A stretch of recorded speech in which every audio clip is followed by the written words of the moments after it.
Hello, in today's video you're going to be discovering, hopefully, how to practice effortless meditation, the art of effortless meditation.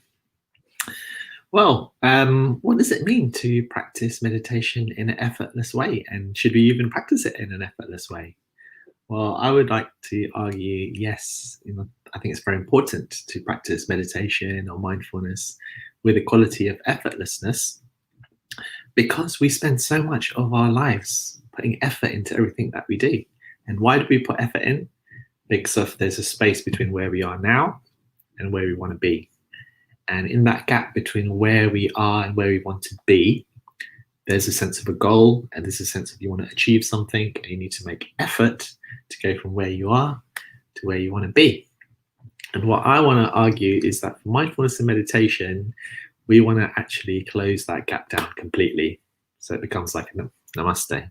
The meaning of namaste is that I bow down to the highest good in you, or I bow down to the spirit in you. Well, you can think of another definition of namaste, and that is actually bringing where you are and where you want to be together. So you're not trying to get anywhere. And so that's why I think effortlessness in meditation is really important.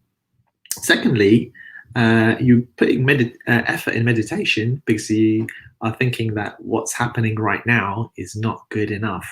And so I need to make an effort to get better. I need to get better at focusing on my breathing or feeling my bodily sensations.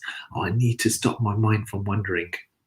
And it's understandable that you have those thoughts because of that seems to be the direction that mindfulness and meditation is all about. But then it just becomes another goal.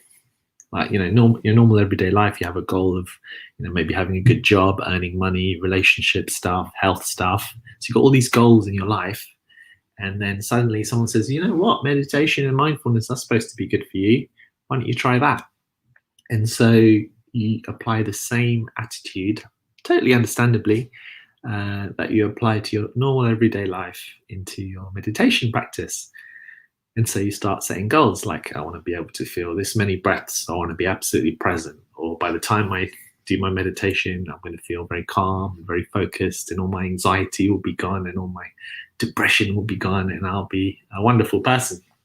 And this is, when they do lots of research in mindfulness, these are some of the findings that they get. But those outcomes don't come from tons and tons of effort, I believe. In my opinion, it comes from, yes, you do need to maybe put a bit of effort at the beginning to do the practice and get into the mini habit of it. But once you set off and get going, it's the opposite of what you'd think. It's about letting go. It's about allowing things to unfold. It's about making peace with the way things are. So one of the things that one of the really key and powerful outcomes of mindfulness and meditation, I would argue, is to get a sense of who you are. It's tuning into what I call the transcendent self, or awareness, or consciousness, or energy. And if we become too goal orientated and very much focused on effort and, let's say trying to feel your breathing or your body and just doing that and not having that flexibility and creativity in the meditation, then it just becomes just another kind of concentration exercise. Okay. And we don't call it concentration meditation. We call it mindfulness, we call it meditation, call it whatever you want. But it's about learning to step back. Sometimes they call it vipassana, which means insight. I think that's quite good, insight meditation, because it's about giving you the opportunity to have a bit of a step back and to observe what happens. I mean, if you've been doing meditation for a while and you always do the same technique or same approach, and you always just focus on your breathing or just on your body, or you just repeat a mantra, or you always just do imagery, try one exercise where you say, okay, I'm going to try this thing that Shamash has been trying, effortless meditation, and I'm just going to observe and just see what happens. And you just watch, and maybe your mind wanders the whole time, or maybe not. So you may expect that to happen, but perhaps what will happen is that rather than your mind wandering, after a while, you may find that it does the opposite. I know you're not expecting it, but who knows until you try. One of my favorite exercises that I share with students is, rather than telling them to focus on their breathing, on their body, I say, I may do those steps at the beginning, but then I'd say, okay, observe your thoughts and let your mind think whatever it wants to think. Just let it go and allow it to flow, and let it think whatever thoughts it wants to think. If it wants to, think negative thoughts, fine. Positive thoughts, fine. Whatever it wants to, just sit back, relax, observe, and just see what happens. And you know what the most common response that people tell me?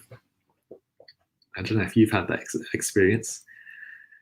The most common outcome that people say is that I couldn't think. When you tell me to, just let go and let your mind think as much as you want, no thoughts came up. And this is a little bit of a clue as to the power of bringing effortlessness into your practice.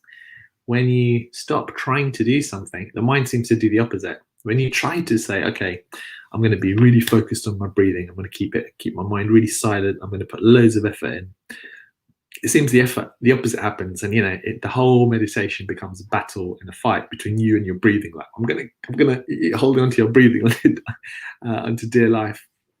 But you take the opposite approach and just say, you know what?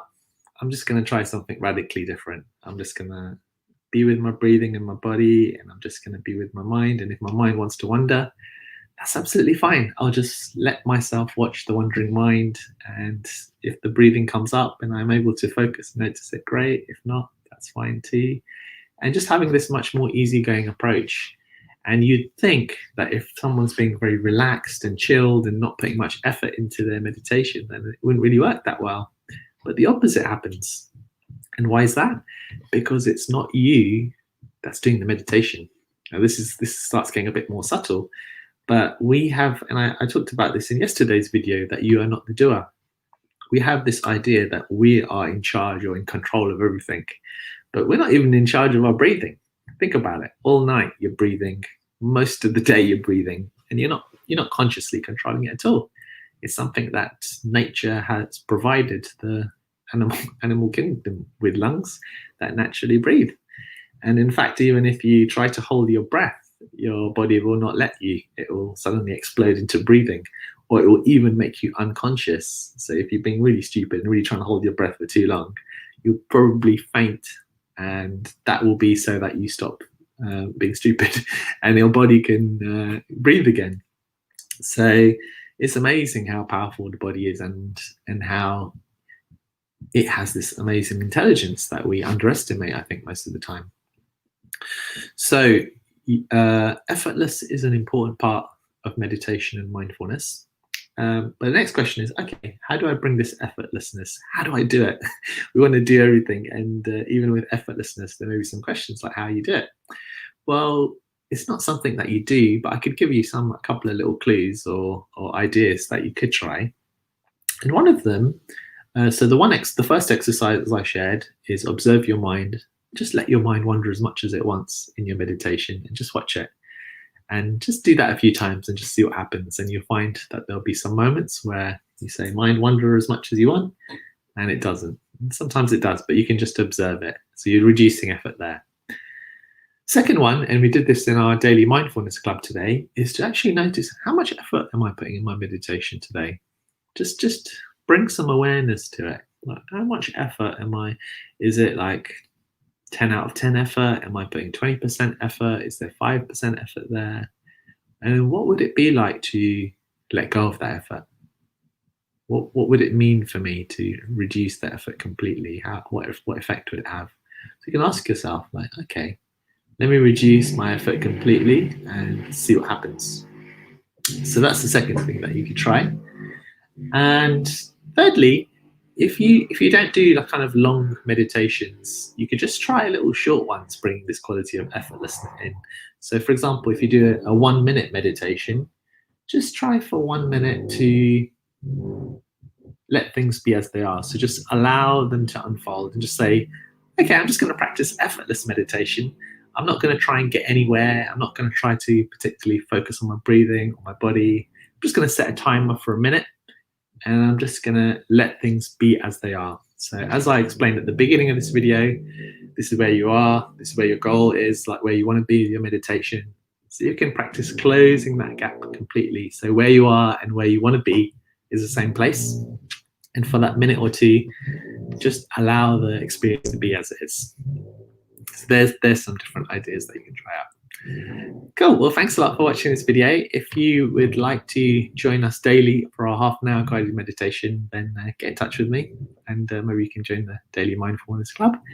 But if not, on my newsletter, I usually send a free meditation every week, so you can try one of those free ones out too. So something for everyone. All right. Thanks a lot for watching, and I'll see you again tomorrow. Bye for now.